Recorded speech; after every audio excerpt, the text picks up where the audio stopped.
जय हिंद प्यारे बच्चों, जेपी क्लास में आपका स्वागत है। पिछले वीडियो में हम लोगों ने फिजिक्स के 50 महत्वपूर्ण ऑब्जेक्टिव के बारे में अध्ययन किया था। आज हम लोग 51वें क्वेश्चन से अध्ययन करेंगे और 100 ऑब्जेक्टिव क्वेश्चन तक पहुंचेंगे हम लोग।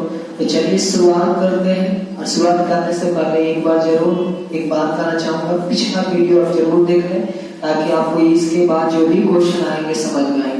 ठीक है, पहला क्वेश्चन है ESU होता है। ESU बाबू क्या होता है? आवेश का सीरियस मात्रक होता है। और याद रखेंगे 1 ESU इलेक्ट्रोस्टैटिक यूनिट कितनी होती है बाबू? ESU बराबर होती है 1 ESU बराबर 1/3 इंटू में 10 टू द पावर -9 कूलम होता है। कितना होता है बाबू? 1/3 गुणे 10 के पावर -9 कूलम। अगर यही 1 कूलम पूछ ले, क्या पूछ दे बाबू? 1 कूलम पूछ दे तो लिखिएगा 3 गुणे 10 के पावर 9 ESU। तो कौन सा ऑप्शन सही होगा आपका बाबू? ऑप्शन नंबर आपका डी सही होगा। 1 ESU बराबर कितनी होती है? 1 ESU बराबर होती है 1/3 गुणे 10 के पावर -9 कूलम। चलिए अगला क्वेश्चन है, विद्युत द्विध्रुव के कारण निरक्षीय स्थिति में विभव कितना होता है? तो याद रखेंगे विद्युत द्विध्रुव के कारण निरक्षीय स्थिति में विभव कितनी होती है? 0 होती है। इसको याद करके जाइएगा, कई बार एग्जाम में पूछा गया क्वेश्चन। चलिए अगला क्वेश्चन है, 64 समरूप बूंदें जिनमें प्रत्येक की धारिता कितनी है? 5 माइक्रोफैराड है। जो मिलाकर एक बड़ा बूंद बनाते हैं तो बड़े बूंद की क्या धारिता आपको निकालना है। याद कीजिए कितनी बूंदे हैं? 64 को मिला के एक बड़ा बूंद हम लोग क्या करते हैं? बनाते हैं। अब देखिए तो जो 64 बूंदे हैं उनका जो कॉम्बिनेशन होगा उससे कौन बूंद बनेगी? एक बड़ी बूंद बनेगी। यानी 64 इंटू में छोटी बूंद का मान लेते हैं आयतन कितना? 4/3 पाई r3। इनसे कौन बूंदे बन रही है? एक बड़ी बूंदे, और बड़ी बूंद का आयतन होगा 4/3 पाई r3। ठीक है बाबू, 4/3 से 4/3 पाई से पाई, तो यहाँ क्या निकला? 64 r3 बराबर कितना निकल गया? r3। इसका घनमूल निकाल दीजिए तो r का मान कितना निकलेगा? 4। यहाँ तक कोई दिक्कत? अब इसकी धारिता याद कीजिए, ये क्या है? गोलाकार है। और गोली चालक की जो धारिता होती है C बराबर होती है बाबू 4 पाई एप्सिलॉन 0r। कितनी होती है? C बराबर 4 पाई एप्सिलॉन 0r। और C बराबर क्या हो जाएगी बाबू? 4 पाई एप्सिलॉन 0r की जगह पर कितनी हो जाएगी? 4r हो जाएगी। तो यहाँ से क्या निकल जाएगा? C बराबर, यहाँ से 4 बाहर कर देते हैं हम, क्या निकल जाएगा? 4 पाई एप्सिलॉन 0r। और याद कीजिए इस 4 पाई एप्सिलॉन 0r का मान कितना है? 5 है। तो क्या कर दीजिए बाबू, आप C का मान निकाल लीजिए। यहाँ से C बराबर होगा 4 और इसका मान है 5, तो कितना निकल जाएगा? 30 माइक्रोफैराड। Option number B. इसको तो बाबू आप लोग एकदम ध्यान से पढ़िएगा, ये लगभग 5-6 बार पूछा गया। और यही क्वेश्चन 64 तो हमेशा 64 ही रहेगा, 5 माइक्रोफैराड तो हमेशा 5 माइक्रोफैराड रहेगा। ये क्वेश्चन में कई बार पूछा गया। एक बार फिर समझाते हैं, 64 समरूप बूंदें जिनकी प्रत्येक की धारिता कितनी है बाबू? 5 माइक्रोफैराड। इनको मिलाकर क्या बनाई जा रही है? एक बड़ी बूंदें बनाई जा रही है। तो बड़ी बूंद की धारिता क्या होगी आप निकाल सकते हैं? 64 इंटू में छोटी बूंद का आयतन 4/3 पाई r3, बड़ी बूंद का आयतन 4/3 पाई कैपिटल r3। और यहाँ से r का मान निकालेंगे, बड़ी बूंद की जो त्रिज्या निकलेगी 4r। धारिता क्या होती है? C बराबर 4 पाई एप्सिलॉन 0r। यहाँ से r का मान 4 रखेंगे 4, 4 पाई एप्सिलॉन 0r का मान 5 है। 5 चौका 20। गोली चालक की धारिता देखिए, इसमें ही बताते हैं गोली चालक की धारिता कितनी होती है? 4 पाई एप्सिलॉन 0r। कई बार एग्जाम में पूछा जाता है गोली चालक की धारिता r की क्या है? तो r की क्या होती है? समानुपाती। यार आप याद रखिएगा, C जो होती है धारिता समानुपाती होती है r। यार त्रिज्या बढ़ेगी तो गोली चालक की धारिता बढ़ेगी, त्रिज्या घटेगी गोली चालक की धारिता क्या होगी? घटेगी। नेक्स्ट क्वेश्चन हम लोग के पास क्या है, एक पारावैद्युत माध्यम समांतर प्लेट संधारित्र के बीच रखा जाता है तो धारिता क्या होगी, बढ़ेगी। आपको याद रखना है जो समांतर प्लेट संधारित्र की धारिता होती है C बराबर होता है एप्सिलॉन 0 A बटा कोण T। अगर उनके बीच में हम क्या रखें, पारावैद्युत माध्यम रखें तो उनकी धारिता क्या हो जाती है, बढ़ती है। धारिता क्या होती है बाबू, बढ़ती है। चलिए अगला क्वेश्चन है, आवेशित संधारित्र में संग्राहक एंड संग्रहण प्लेटों के आवेशों का योग होता है। याद रखिए बाबू, एक तरफ कौन चार्ज होता है बाबू, प्लस चार्ज, और एक तरफ क्या होती है बाबू, कौन चार्ज, माइनस चार्ज। अब प्लस चार्ज माइनस चार्ज, जितना प्लस चार्ज होता है उतना ही कौन चार्ज होगा, माइनस चार्ज। तो दोनों को जोड़ेंगे तो जितना प्लस उतना ही माइनस, तो दोनों को जोड़ेंगे तो इसका योग कितना होगा, शून्य होगा।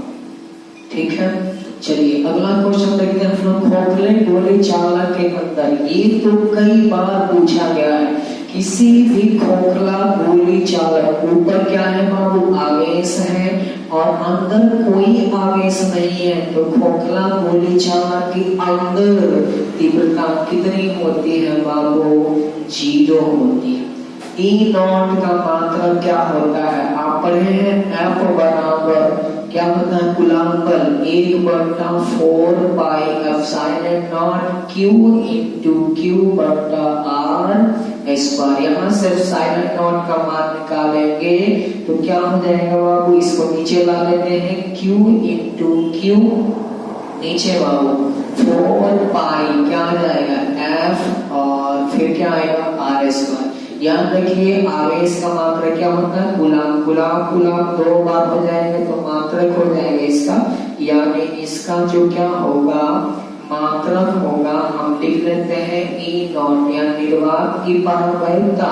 इसका जो मात्रक होता है बाबू, मात्रक ऊपर हो जाएगा कूलम्ब यानी कूलम्ब स्क्वायर, और 4 पाई का मात्रक नहीं होगा, F बल है, बल का मात्रक होता है न्यूटन। न्यूटन को बाबू किससे लिख देते हैं, M से R क्या है, त्रिज्या, त्रिज्या का मात्रक मीटर, दूरी का मात्रक मीटर, तो कितना हो जाएगा, metre square. Coulomb square newton प्रति, मतलब कूलम्ब स्क्वायर प्रति न्यूटन मीटर स्क्वायर। और इसी को, ये नहीं दिया है, इसी को बोलते हैं हम फैराड, और बट्टा में क्या लिख लेंगे, मीटर, यानी फैराड बाई मीटर, यानी ऑप्शन नंबर कौन बाबू, मीटर। कई बार फैराड प्रति मीटर देता है, कई बार देता है कूलम्ब प्रति न्यूटन मीटर स्क्वायर, याद रहेगा। चलिए अगला क्वेश्चन हम लोग के पास है, आवेश चालक के सतह के किसी बिंदु पर तीव्रता की दिशा हमेशा लंबवत होती है, यानी सतह के क्या होंगे, लंबवत। विद्युत द्युतियों के कारण लगने वाला बड़ा कोण यानी टाउ बराबर होता है बाबू P क्रॉस E। क्या होता है बाबू, P क्रॉस E, यानी टाउ बराबर आप पढ़े होंगे A vector cross B vector का मान कितना होता है, AB sin थीटा। तो कई बार इतना लिखता है, कई बार लिखता है PE sin थीटा। तो ऑप्शन नंबर कौन सा सही है, ये सही है। टाउ मतलब बाला, T मतलब बाबू विद्युत द्युतिवाहक, चुंबकीय नहीं, विद्युत द्युतिवाहक। सेल का विद्युतवाहक बल किसके द्वारा मापा जाता है, तो याद रखेंगे विभव मापी। 1 वोल्ट बराबर क्या होता है, यानी वोल्ट 1 वोल्ट बराबर होता है बाबू जूल प्रति कूलम्ब। क्या होता है, जूल प्रति कूलम्ब, यानी विभव। ये फॉर्मूला कहां से आता है बाबू, विभव से आता है। विभव बराबर क्या होता है, कार्य बटा कौन सी बाबू, आवेश, और कार्य का मात्रक आप जानते हैं, इसका जो मात्रक निकालेंगे जूल, इसका मात्रक निकालेंगे कूलम्ब, तो जूल प्रति कूलम्ब को ही बोलते हैं 1 वोल्ट। चलिए अगला हम लोग के पास क्या क्वेश्चन आ रहा है, वी टेस्टोन ब्रिज में तुलना होता है। वी टेस्टोन ब्रिज किसके लिए कार्य करता है, याद रखेंगे वी टेस्टोन ब्रिज किसके लिए, प्रतिरोधों की क्या करता है, तुलना करता है। अब अगला क्वेश्चन क्या कर रहा है, 64वां क्वेश्चन कर रहा है कि प्रतिवर्ती धारा की शिखर वोल्टता कितना है, 440 वोल्ट हो तो आभासी वोल्टता का क्या निकाले, मान निकाले। यानी ये दिया है V नॉट का मान, हमको निकालना है आभासी वोल्टता यानी VRMS का क्या निकालना है, मान निकालना। आप फॉर्मूला पढ़ोगे बाबू, V R M S बराबर होता है V0 बटा √2। अब देख लेते हैं कितना क्वेश्चन आता है।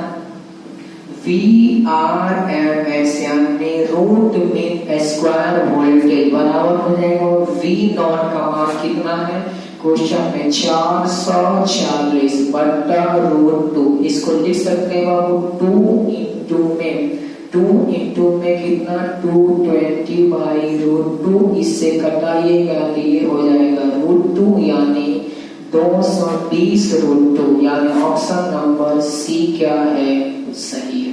ठीक है, चलिए आगे चलते हैं हम लोग। आगे हम लोग के पास क्वेश्चन आ रहा है LR परिपथ की प्रतिबाधा।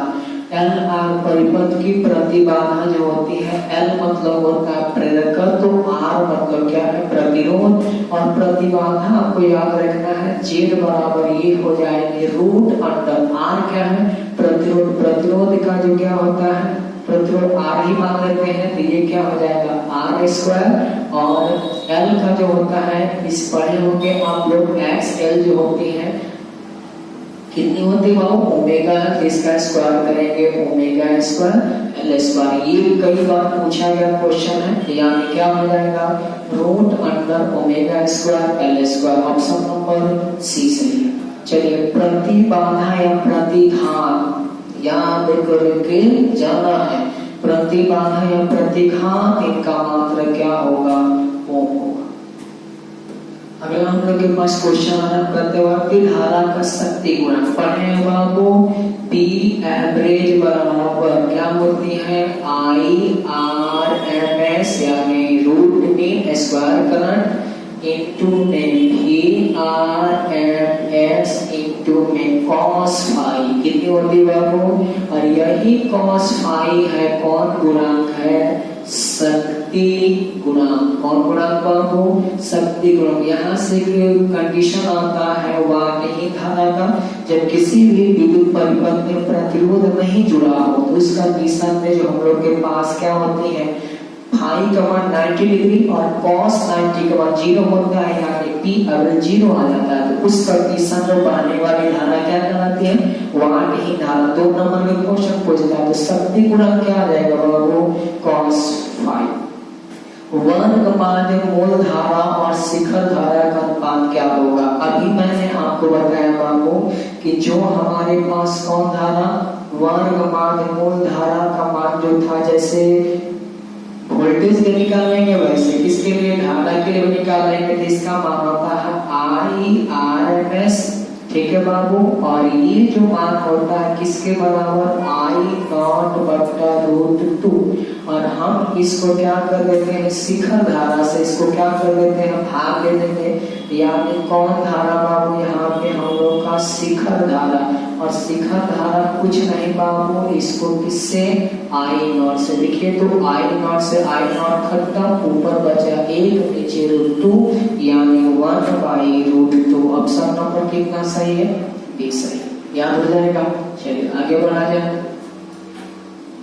तप्त तार एमीटर धारा मापता है। ये तो मालूम है आपको कि एमीटर क्या मापता है धारा मापता है, लेकिन तप्त जो तार एमीटर है हमेशा IRMS मापता है, यानी वर्ग माध्य मूल धारा यानी मूल औसत वर्ग मान, यानी ये धारा यानी IRMS इनका हमेशा मापन करेगा। हेनरी किसका मात्रक है पढ़े होंगे, हेनरी किसका मात्रक है या प्रेरकत्व अन्योन्य प्रेरण गुणांक स्वप्रेरण गुणांक, यानी किसका मात्रक है किसका को प्रेरकत्व का। अब याद रखिएगा प्रतिघात का मात्रक हमेशा ओम, प्रतिरोध का मात्रक ओम, चालकता का मात्रक क्या होता है वो ओम के पावर -1 मीटर के पावर -1, इसका मात्रक क्या होता है ओम होता है, इसका मात्रक भी क्या होता है ओम होता है, इसका मात्रक क्या होगा हेनरी। तो आपको हमेशा याद रखना। चलिए आगे बढ़ा जाए। अगला हम लोग के पास क्वेश्चन आ रहा है कि आई बराबर दिया है 60 sin 100/t हो तो वर्ग माध्य मूल धारा और आवृत्ति निकालना। चलिए क्वेश्चन को हम सॉल्व करते हैं। पहले देख लीजिए कोई भी जो प्रत्यावर्ती धारा होती है उसका जो समीकरण होता है I बराबर होता है I not sine omega T. Omega क्या है बाबू? कोणीय आवृत्ति। और हम लोग को कंडीशन में क्वेश्चन क्या दिया है? ये दिया है बाबू 60 साइन कितना बाबू? 100 टी। अब देखिए तो क्या मिल रहा है आपको? यहाँ से आपको मिल रहा है बाबू कि ओमेगा का मान कितना मिल रहा है? 100 मिल रहा है। कितना मिल रहा है बाबू? ओमेगा का मान 100। यानी कह सकते हैं ओमेगा बराबर कितना दे दिया? ओमेगा बराबर 100 और आई नॉट का मान क्या दिया? 60 दिया। तो ओमेगा बराबर कितना दे दिया? 100। ओमेगा क्या होती है? कोणीय आवृत्ति। और इसका फार्मूला होता है 2 पाई एफ। एफ क्या है? फ्रीक्वेंसी। वही हमको निकालना है। कितना है बाबू? 100। तो यहाँ से एफ का मान निकल जाएगा कितना बाबू? 100। यहाँ पे क्या है? 100 है। और क्या कर देते हैं यहाँ पे? ये क्वेश्चन में थोड़ी सी दिखते, कोई बात नहीं। 2 पाई एफ। और ये क्या है? 100 पाई है बाबू। यहाँ पे क्या है? पाई है। तो क्या कर देंगे हम लोग यहाँ से 2 पाई एफ बराबर कितना? 100 क्या बाबू? पाई है। पाई से पाई खत्म, तो यहाँ से निकल जाएगा कितना बाबू? 50। यानी एफ का मान निकल गया कितना? 50 हर्ट्ज। चलिए ये तो आपका आंसर आ गया 50 हर्ट्ज। अब हमको क्या निकालना है? अब हमको निकालना है वर्ग माध्य मूल धारा। क्या निकालना बाबू? वर्ग माध्य कौन धारा? मूल धारा। अब हम क्या करेंगे? वर्ग माध्य मूल धारा के लिए क्या करेंगे बाबू? यहाँ से निकालेंगे आई आर एम एस। क्या होती है बाबू? आई नॉट बट्टा कितनी होती है? √2। पढ़े थे कि नहीं पढ़े थे? अभी पढ़े कुछ देर पहले थे। आई नॉट का मान देख लीजिए 60 बट्टा √2। यानी इसको घटाइएगा तो पहले लिख लीजिए 2 × 30 हो जाएगा, नीचे √2 हो जाएगा, रूट ये कट जाएगा √2 बार में, यानी 30 √2। यानी आई आर एम एस का मान निकला कितना बाबू? 30 √2। और हम लोग के पास किसका मान? फ्रीक्वेंसी का मान निकला 50 हर्ट्ज। यानी ऑप्शन नंबर कौन सही है? बी सही। कोई दिक्कत है? एक बार देख लीजिएगा। आई बराबर क्या था? आई नॉट साइन ओमेगा टी। हम लोग के क्वेश्चन क्या दिया है? आई बराबर 60 साइन 100 पाई टी। यहाँ से ओमेगा का मान क्या निकल गया? 100 पाई निकल गया। तो यहाँ से ओमेगा होता है 2 पाई एफ बराबर 100 पाई। 2 पाई से पाई खत्म हो जाएगा, 2 से घटाने को 50 बार में एफ का मान 50 है। और आई आर एस क्या होती है? आई नॉट बट्टा कितनी होती है? आई नॉट क्या है बाबू? यहाँ शिखर धारा, सबसे ज्यादा धारा। आई नॉट बट्टा √2 यहाँ से निकल जाएगा 30 √2 एम्पियर निकलेगा। ये ऑप्शन नंबर कौन सही है? बी सही है। अगला क्वेश्चन क्या कर रहा है? वो अगला क्वेश्चन कर रहा है कि आई बराबर दिया है 0.6 साइन 100 पाई टी। तो आप इसकी क्या निकाल दीजिए? आवृत्ति। देखिए बाबू यहाँ पर भी क्या है? ओमेगा बराबर 100 पाई। यहाँ पर भी ओमेगा बराबर 100 पाई। तो इसकी आवृत्ति कितनी आ जाएगी? कितना? 50। यही क्वेश्चन है, बस हम लोग को क्या कर लेना है? फार्मूला लगा लेना। यहाँ तक कोई दिक्कत? चलिए आगे बढ़ा जाए। अगला क्वेश्चन है अपचारी ट्रांसफार्मर में कौन सी राशि घटती है? देखिए ट्रांसफार्मर दो तरीके का, एक होता है बाबू कौन बाबू? ऊंचाई ट्रांसफार्मर। ऊंचाई ट्रांसफार्मर ये क्या करता है बाबू? प्रत्यावर्ती धारा के वोल्टेज को क्या करता है? बढ़ाता है। यानी ये क्या करेगा? वोल्टेज को बढ़ाएगा। और दूसरा हम लोग के पास कौन है बाबू? अपचाई। अपचाई क्या करेगा? ये अपचाई ट्रांसफार्मर क्या करता है? ट्रांसफार्मर ये क्या करता है? वोल्टेज को क्या करता है बाबू? घटाता है। तो कौन सा ऑप्शन सही होगा? यानी किसको घटा रहा है? वोल्टेज को घटाता है। अब देखिए ध्यान से, जब ऊंचाई की कंडीशन आए, इसकी वो ऊंचाई मतलब वोल्टेज बढ़ा रहा है, मतलब हम लोग पढ़ रहे हैं तो यानी N1 उसमें फेरा लगा होता है, यानी एक प्राथमिक कुंडली जिसमें इनपुट देते हैं, आउटपुट जिससे हम प्राप्त करेंगे उसको कौन कुंडली बोलेंगे? द्वितीय कुंडली। द्वितीय कुंडली में अगर फेरों की संख्या ज्यादा हो तो बोलेंगे ऊंचाई। द्वितीय कुंडली में फेरों की संख्या कम हो तो क्या बोलेंगे? अपचाई। यानी ऊंचाई में क्या है, उसमें क्या होगा? वोल्टेज का मान बढ़ेगा, यानी द्वितीय कुंडली में फेरों की संख्या ज्यादा होगी, यानी द्वितीय कुंडली में फेरों की संख्या ज्यादा होगी। इसका मतलब N1 बड़ा होगा। N1 बड़ा होगा नहीं, N1 छोटा होगा। किससे? N2 से, यानी N2 बड़ा होगा। ऑप्शन नंबर कौन सही है बाबू? ऑप्शन नंबर बी सही है। अगर N1 बड़ा हो जाएगा तो ये कंडीशन आ जाएगा किसके लिए? अपचाई के लिए। और ये कंडीशन किसके लिए बाबू? ऊंचाई के लिए। कोई दिक्कत? ये आप याद करके जाइएगा। ये क्वेश्चन कैसे याद रखना है बाबू? जब वोल्टेज बढ़ा रहा है मतलब प्राथमिक में फेरों की संख्या कम, द्वितीयक में ज्यादा। वोल्टेज घटा रहा है यानी प्राथमिक में ज्यादा, द्वितीयक में क्या हो जाएगा?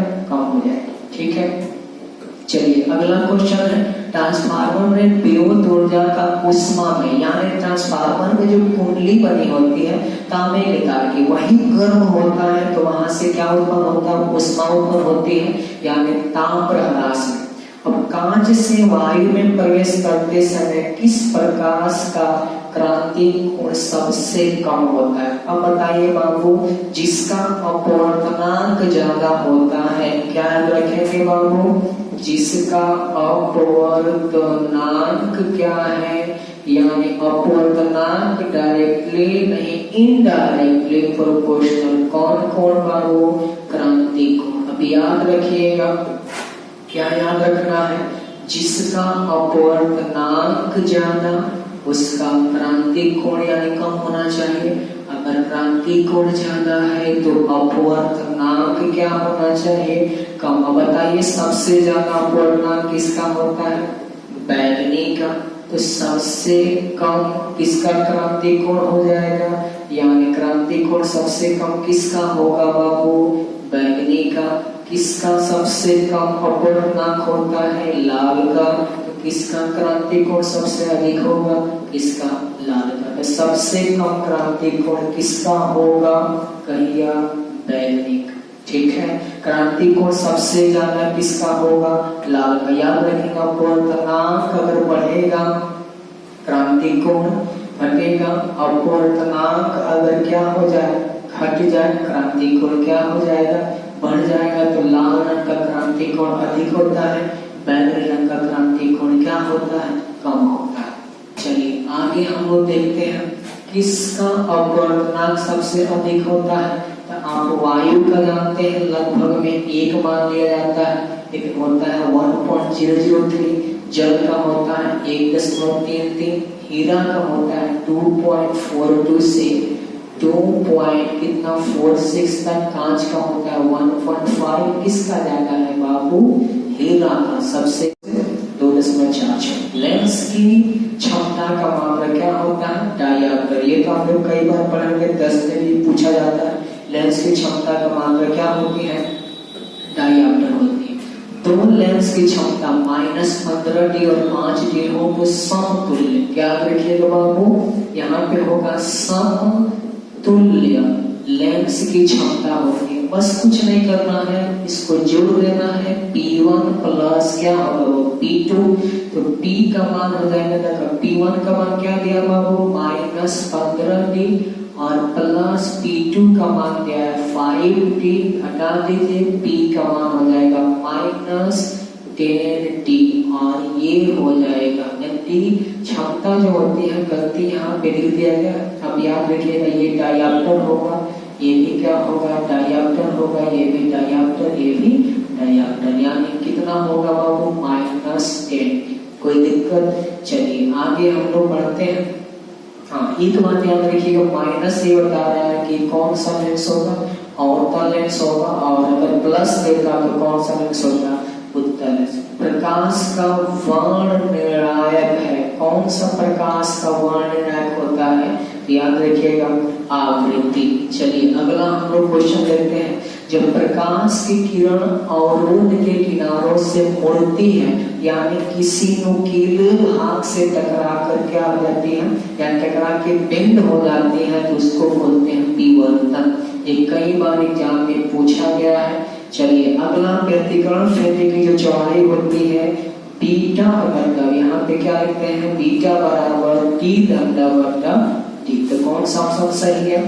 एक नंबर ऑप्शन क्या है, सही है।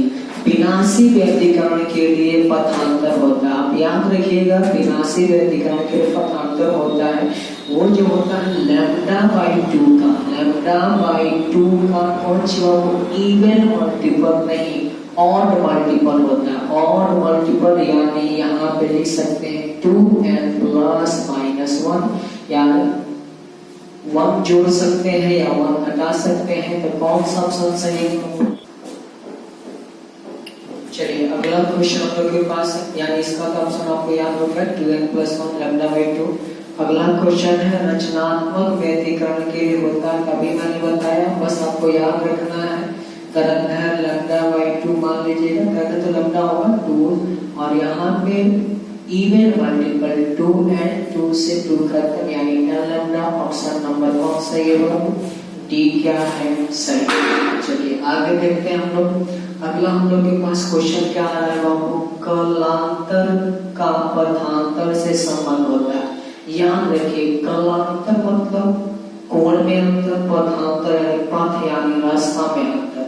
अब देखिए कलांतर, आप नीचे यहाँ देख लीजिए, कलांतर और कलांतर मतलब क्या होता है, कोण। और कोण कितना बाबू, एक बार ऊपर एक बार नीचे, यानी कितना 360, यानी पाई बाबू 2 पाई बराबर 2 बराबर। दूसरा आपको याद रखना है पथांतर, यहाँ लिख देते हैं बाबू पथांतर। पथांतर क्या है? पथांतर हम लोग के पास लेके चल रहे हैं हम लोग कितना बाबू, लैम्डा, यानी पथ का कौन सी बाबू, अंतर। यहाँ से क्या याद रखना है, इसका जो मान होगा, इसका मान बाबू कलांतर को हमने क्या मान लिया, फाई मान लिया, क्या मान लिया बाबू, फाई मान लिया। तो यहाँ से आप देख लीजिए, हमको पूछा गया कलांतर, बस 2 पाई से गुणा कर देंगे, 2 पाई से गुणा कर देंगे तो हम लोग के पास मान क्या आएगा। देखिए कलांतर का किससे पथांतर से क्या होगा, क्या संबंध होना चाहिए, यानी हम लोग कलांतर का किससे निकालते हैं, पथांतर से। तो पथांतर हम लोग के पास जो मान नहीं दिया है, यानी इससे हम गुणा कर देते, पथांतर निकालेंगे तो इससे गुणा कर देते हैं। तो कलांतर यानी कलांतर इंटू में लैम्डा, इंटू में लैम्डा, नीचे किससे भाग देंगे 2 पाई से। तो ऑप्शन नंबर कितना सही हो जाएगा, सी सही होगा। लैम्डा 5 बटा कितना 2 पाई, क्योंकि हमको क्या निकालना है, कलांतर। यहाँ पे क्या निकालना है हम लोग को, पथांतर निकालेंगे, यानी ये मान आ जाएगा हम लोग के पास कौन, लैम्डा 5 बटा 2 पाई। ठीक है, चलिए अगला क्वेश्चन है, यंग के द्विच्छेद प्रयोग में छिद्रों की चौड़ाई, छिद्रों की चौड़ाई यानी किसका मान बाबू, स्मॉल डी का मान। पर्दे से बीच की दूरी किसका मान बाबू, बीच की दूरी यानी टी दोगुनी कर दी जाए तो फ्रिंज की चौड़ाई होगी। फ्रिंज की चौड़ाई क्या पढ़े थे, डी लैम्डा बट्टा क्या पढ़े थे, डी पढ़े थे। अब दोनों हम बढ़ा रहे हैं तो बीटा बराबर क्या हो जाएगा, बीटा बराबर हो जाएगा बाबू, यहाँ से इसकी दूरी दुगुनी कर दी तो क्या हो जाएगा 2d लैम्डा, और बट्टा में इसकी दूरी भी दुगुनी, d से 2 से 2 खत्म हो जाएगा। फिर क्या मान निकल, यहाँ पर मान निकलेगा d लैम्डा बट्टा कौन बाबू, यानी कोई मान में परिवर्तन नहीं होगा। ठीक है बाबू, अगला क्वेश्चन हम देखते हैं, इसके आगे बढ़ते हैं।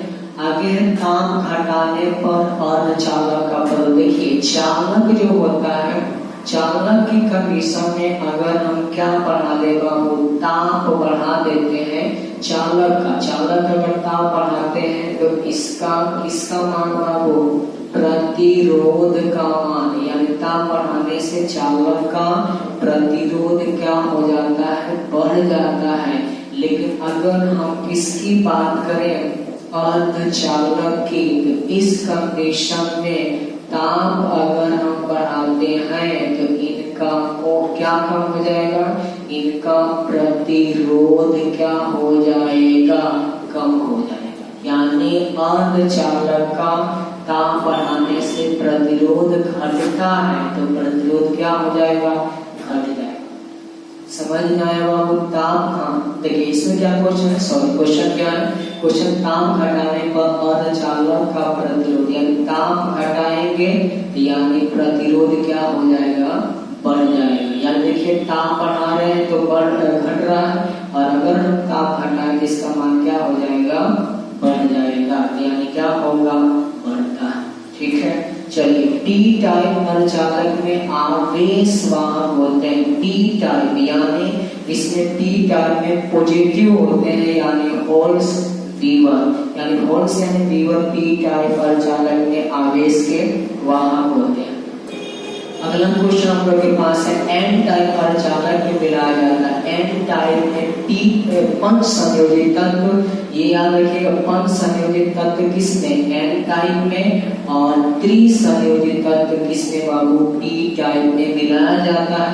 अगला क्वेश्चन है आयाम आरोहण का सूचकांक होता है। आयाम आरोहण बाबू होता है 0 से किसके बीच, 1 के बीच होता है। इसको याद करके जाइएगा, ये तो बहुत इंपॉर्टेंट क्वेश्चन है। चलिए आगे हम लोग बढ़ते हैं। आकाश तरंग संचरण आधारित। आकाश तरंग संचरण में क्या होता है बाबू, जो भी हम लोग के पास सिग्नल होता है वो वायुमंडल से टकरा के क्या होता है, लौटता है, या वायुमंडल में नहीं, वायुमंडल के बाहर है, कौन मंडल से, आयन मंडल से, यानी परावर्तन के बाद टकरा के, परावर्तन क्या होता है, टकरा के लौटना, टकरा के वापस लौटता है।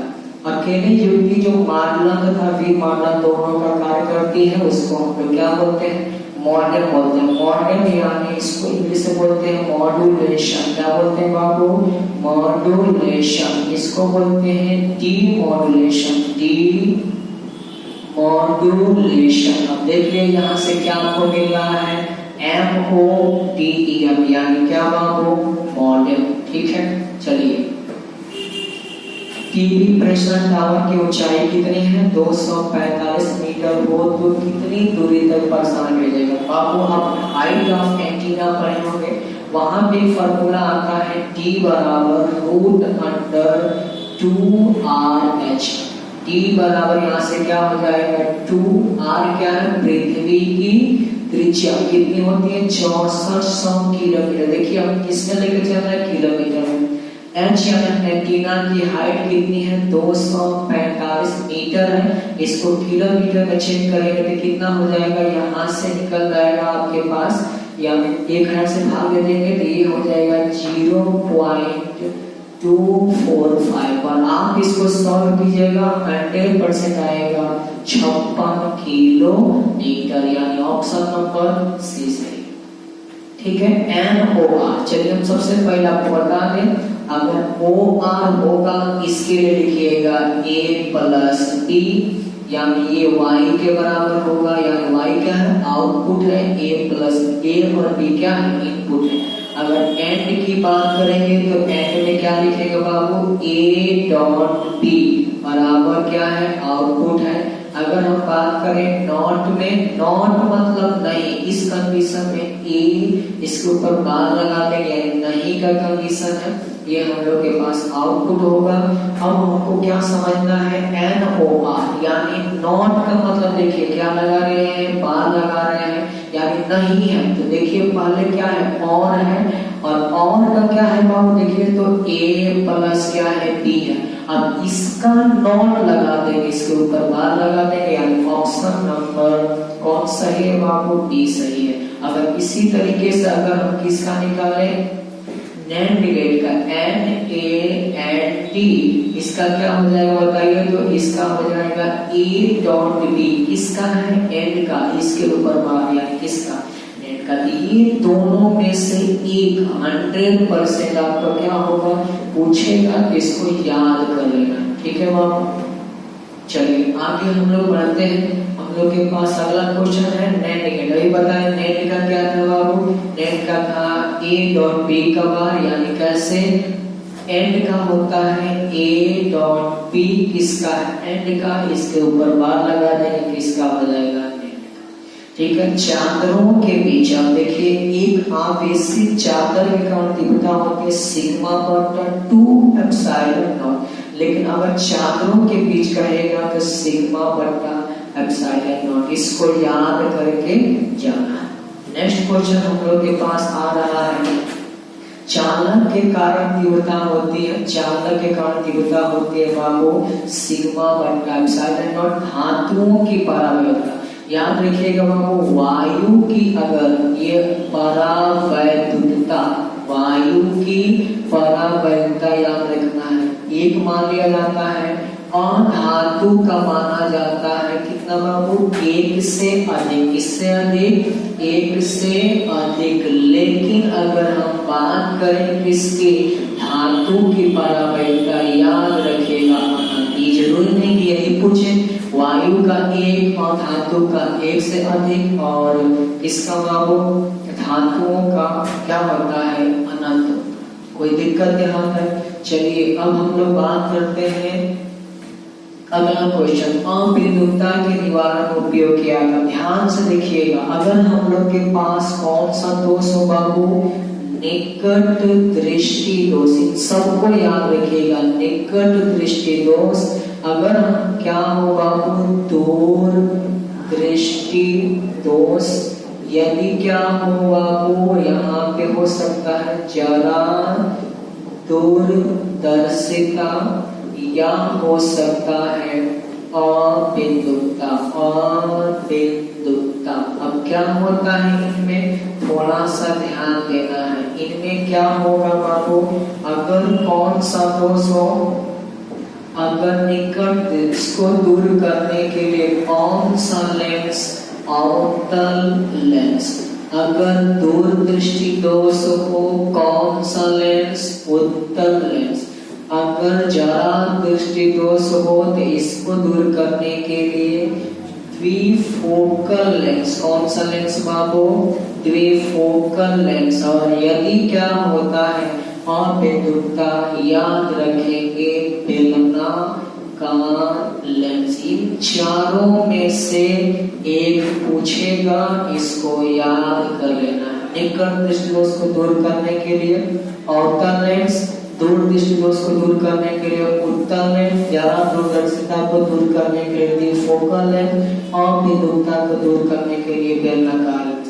अब लास्ट क्वेश्चन है आज का हम लोग का, विद्युत द्विध्रुव के कारण निरक्षीय स्थिति में तीव्रता होती है। याद कीजिए, विद्युत द्विध्रुव के कारण निरक्षीय स्थिति में जो तीव्रता होती है E बराबर 1/4 pi epsilon not P by R square plus L square का पावर 3/2। पावर कितना होता है बाबू, 3/2 होता है। अब देखिए यहाँ से हमको बस किसके लिए रिलेशन निकालना है, R के लिए। अब देखिए यहाँ से क्या निकलेगा, E समानुपाती मान लेते हैं, सबको हटा देते हैं, तो कितना हो जाएगा बाबू, 1/R स्क्वायर का पावर कितना है, 3/2। यहाँ से 2 से 2 खत्म हो जाएगा, यानी कौन सा आंसर सही होगा, E समानुपाती 1/R के। इसी के साथ हम लोग का 100 क्वेश्चन समाप्त होगा। ध्यान से पढ़िएगा, मन लगा के पढ़िएगा, क्योंकि एग्जाम के दृष्टिकोण से बहुत ही महत्वपूर्ण है। फिर हम मिलते हैं अगले वीडियो में, तब तक के लिए जय हिंद।